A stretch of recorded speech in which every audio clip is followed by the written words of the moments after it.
بسم الله الرحمن الرحيم. السلام عليكم ورحمة الله وبركاته. ازيكم يا حبايبي؟ عاملين ايه؟ يا رب تكونوا بخير وفي احسن حال. وحشتوني من امبارح للنهارده. انا النهارده جايه بقى اعمل اكله بسيطه وخفيفه جدا جدا جدا، من غير مش مكلفه خالص برضو. اكله خفيفه جدا وكل حاجه موجوده في البيت. عملت رز مبهر بالرز المصري بتاعنا عشان خاطر ما اكلفش على ست البيت. ما رضيتش اعمل لكم بالرز البسمتي، عملته بالرز المصري. وشيش طاووق عملته بالبانيه. يعني حتى مش عملته بلحوم الشيش طاووق المخصصه للشيش طاووق، او الحتت الاجزاء اللي في الفرخه المخصصه للشيش طاووق. عملته بالبانيه عادي خالص يعني. زي ما انتم شايفين المنظر كده اهو الشكل اهو. الرز جميل جدا. معلقه اوريكم. بس الرز جميل جدا ازاي. ادي الرز المصري بتاعنا مفلفل، والبهارات ريحته كانت قلب الشقه يعني. وادي الشيش معمول على البوتاجاز، مش معمول في الفرن بالمناسبه. ودي قطه. انا متعمده ان انا اقطع دي واوريها ليكم عشان اخواتنا اللي في الدول العربيه. انا مش عارفه عارفينها ولا لا، او عندهم ولا لا. دي اسمها قطه، دي عامله زي الخيار كده بس تبقى كبيره. ثواني اجيب لكم واحده كده سليمه تشوفوها شكلها تبقى عامل ازاي.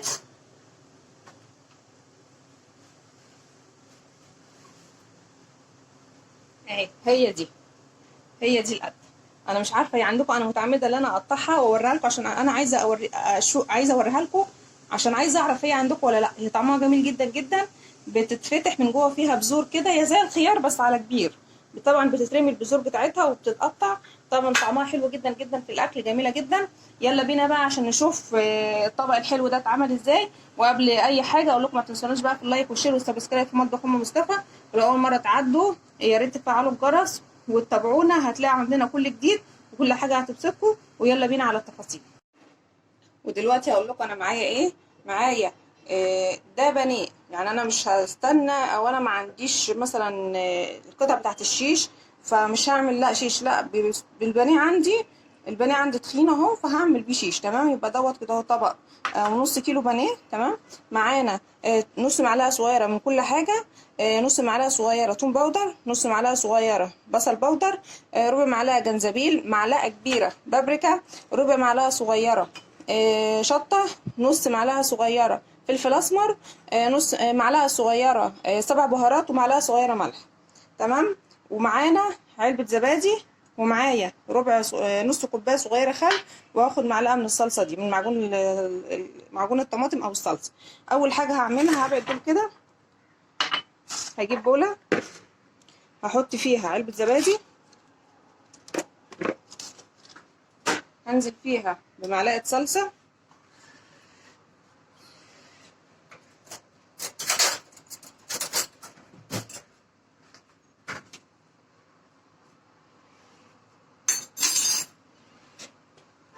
علبة الصلصة مش عايزة تتفتح، معاكسة معايا معاكسة، مش عارفة اقول لكم ايه ده.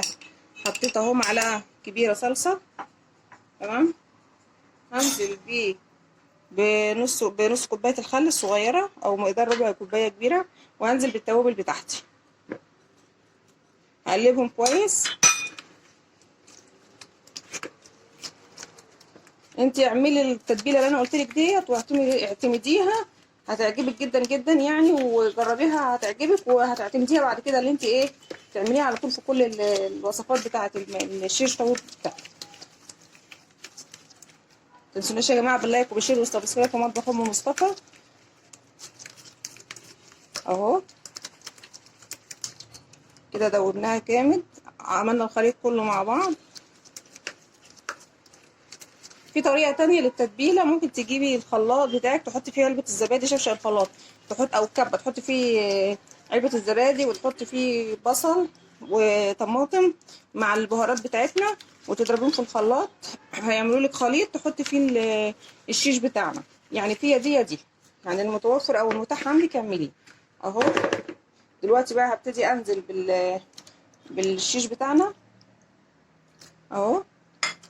ابتدي بقى اقلبه كويس.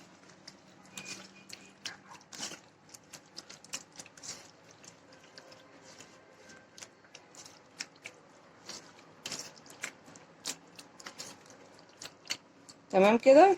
كده بقى هلفه بستريتش رول، وهعينه كده في التلاجة شويه بس على ما اقطع بس الخضار بتاعه، ونعمل مع بعض الرز المبهر. وبعد كده نروح مطلعينه ونروح عاملينه في السيخ الشيش. ودلوقتي بقى هنعمل الرز المبهر. حطيت في الحله حبه زيت مقدار نص كوبايه، هنزل عليهم الاول ببصلايه. الرز المبهر ليه كذا طريقه يعني، بس انا بحب الطريقه دي يعني، بس هعمل لكم ان شاء الله برضو مرات جايه الطرق التانية يعني. هنزل بالبصلايه كده،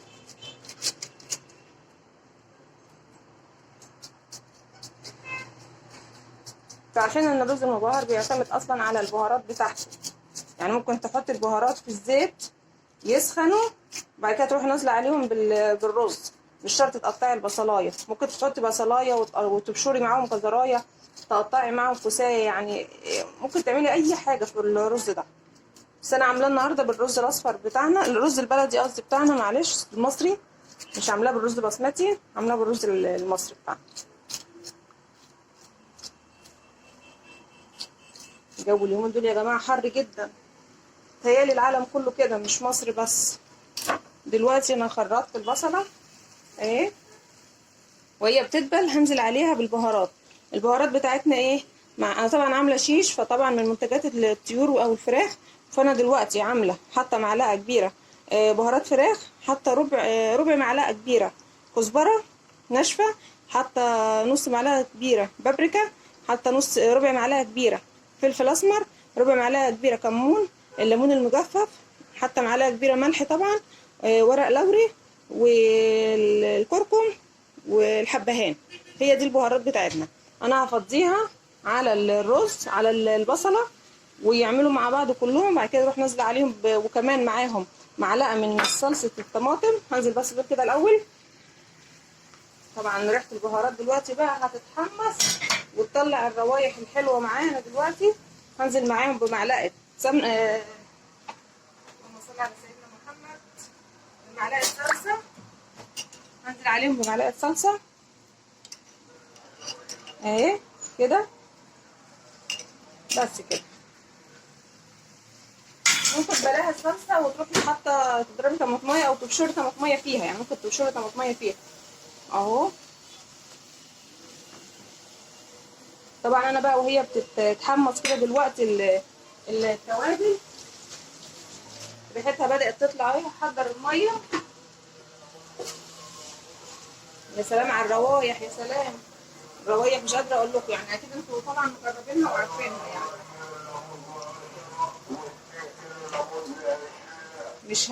مش هعمل فيهم اكتر من كده. دايما مستقصدني الراجل ده يا جماعه. فاكرين يوم برضو فيديو الباميه نفس الكلام، حاجه غريبه والله يا ابني. الله يسهل لك، بس استنى اخلص بس اللقطه. هنزل بالميه تمام اهي، هسيبها بقى تاخد غلوه على ما اغسل الرز وبعد كده ايه اسقطه معاه. اريحكم بس من البياع دوت المسعد ده على ما اغسل الرز يكون مشي. دلوقتي الميه غليت اهي بتاعت الرز، هسقط فيها الرز بقى. احنا قلنا ان احنا عاملين رز مصري عادي، مش عامله رز بسمتي.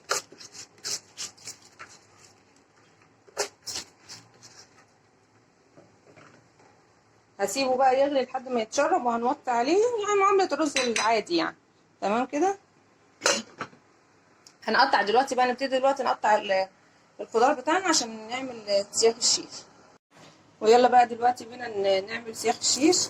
طبعا هنشيل طلعنا الشيش بتاعنا من الثلاجه. طبعا السياخ بتاعتنا اهي. همسك السيخ احط فيه بصلايه، احط فيه الفلايه، احط فيه شيش، انزل وراه بطماطمايه. النبي يا جماعه انا عايزه حد منكم يعني يرد عليا يقول لي والنبي كيلو الليمون عنده بكام، لان انا كنت لسه بره وانا بجيب الطلبات وكنت سائله عليه قال لي ب 30 جنيه. عمو البياع بقى اللي طول النهار كده مستقصدني ده ويلف كده وانا بتكلم بيقول كيلو الليمون ب 10 جنيه. انتوا عارفين انا لو كان حد من ولادي صاحي، كان ابني صاحي، كنت خليته طلع جاب لي منه الليمون. عايزه اشوف الليمون ب 10 جنيه ده، كنت عايزه انا اشوفه، انا شوف مين فيهم بقى الصادق ومين فيهم الكذاب، مين اللي بيضحك عليا، البياع ده ولا هو الليمون بتاعه عامل ازاي ده ولا ايه. فاي حد فيكم بقى يقول لي كده الليمون عنده بكام. بصوا عارفين طول ما انا اصلا بجهز الحاجه ما اتكلمش خالص. دلوقتي كان صوته طلع اهو تاني بس بعيد شويه، يعني بنستر ما يجيش هنا. يعني انا حاجه غريبه بصراحه. اهي ادي اول سيخ اهو، شايفينه اهو. نحطه هنا ونعمل غيره. ممكن على فكره تحطوا كمان في مكعبات بطاطس في وسط مكعبات الخضار، تحطوا مكعبات البطاطس وتهدوا كده عليها النار، لان انا اصلا عشان الجو حر مش هعملها في الفرن بصراحه، هعملها على الجريل، او لو عندك طاسه جرانيت او تيفال او عندك صينيه تعملي فيها، لان الجو صعب جدا جدا جدا، درجه الحراره مش عارفه حاجه و40 اكيد، يعني الجو صعب قوي قوي يعني، فمش هشغل الفرن بصراحه. يكون عندكم حته طويله كده اتنيها كده وحطوها كده. فممكن تحط بطاطس مكعبات في وسط الخضار ده، على الاقل الولاد يطلعوها كده، الولاد بتحب البطاطس اصلا وياكلوها في وسط مع الاكل. طبعا انا حطيت الصينيه على البوتاجاز. لازم يا جماعه تكون جرانيت او تكون تيفال، ما ينفعش يكون ستانلس او المونيا، ما ينفعش. دلوقتي هحط لها مسحه زيت صغيره خالص. طبعا الرز معانا الناحيه التانية استوى تقريبا، هوريلكم بعد ما اغرفه. هستنى عليها تسخن. لازم تستني على الصينيه انها تسخن او على الجريل انها تسخن. ده طبعا احسن ما تحطيه في الفرن بقى، الدنيا حر والفرن بيجيب سخونيه في البيت اصلا، بيخلي درجه حراره البيت اصلا حر وسخنه وعاليه، واحنا اصلا مش طايقين يعني. ربنا يرحمنا برحمته الايام دي. فانا بروح حاطه كده اهو، مش عايزه اشغل الفرن، بروح حاطه كده اهو الصينيه على البوتاجاز، اسيبها تسخن واروح نازله عليها على نار عاليه. كل ده على نار عاليه، اروح نازله عليها بسيخ الشيش تاخد الصدمه بتاعتها. لا ما توطيش عليها، لا لازم تاخد الصدمه بتاعتها علشان تقفل المسام بتاعت الفراخ. تمام.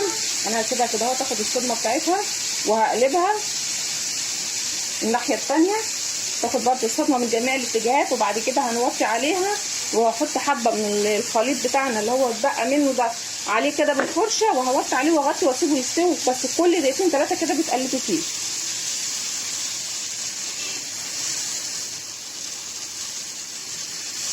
اهو كده. بس انا سايباه بس ياخد الصدمه الاول على نار عاليه، وبعد كده هنوطي عليه النار. ما تقلقيش هيستوي، وانا هوريك ان هو هيكون مستوي، بس اول على نار عاليه نحطه ياخد الصدمه بتاعته، وبعد كده نوطي عليه.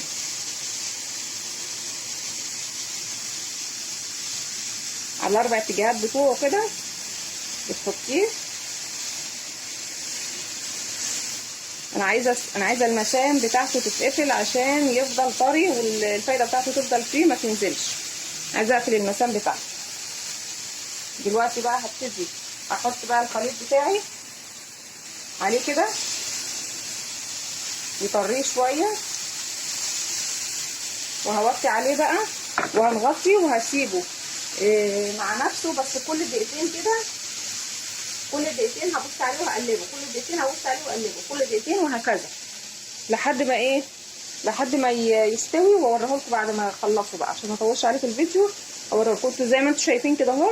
انا كل شويه بقلب في اتجاه، كل شويه اقلب في اتجاه كده. هغطي عليه بقى واسيبه لحد ما يخلص خالص، واوريكم شكله بعد كده. ودلوقتي احنا غرفنا كده الشيش وغرفت الرز زي ما انتم شايفين. بصوا الشيش اهو مستوي اهو. ما تفتكريش ان هو عشان معمول على البوتاجاز ان هو مش هيبقى مستوي، لا مستوي اهو، جميل جدا جدا، واخد شكل برده التحميره، لان برده احنا بنحمره واحنا بنعمله. وادي الرز بتاعنا. الريحه والطعم حكايه مش قادره اقول لكم. والقته يا رب كده تردوا عليا وتقولوا لي هل هي فعلا عندكم ولا مش عندكم. وطعمها جميل جدا جدا بصراحه، يعني اللي كلها هتعجبه. يا رب كده تكون حلقتنا النهارده عجبتكم. لو عجبتكم ما تنسونوش باللايك وبالشير وبالسبسكرايب في مطبخ ام مصطفى. واحب اشكر كل اصدقائي اللي بيدعموني، وفرد طبعا بدون ذكر اسماء بقى عشان ما انساش حد. واقول لكم الى اللقاء في حلقه جايه ان شاء الله، والسلام عليكم ورحمه الله وبركاته.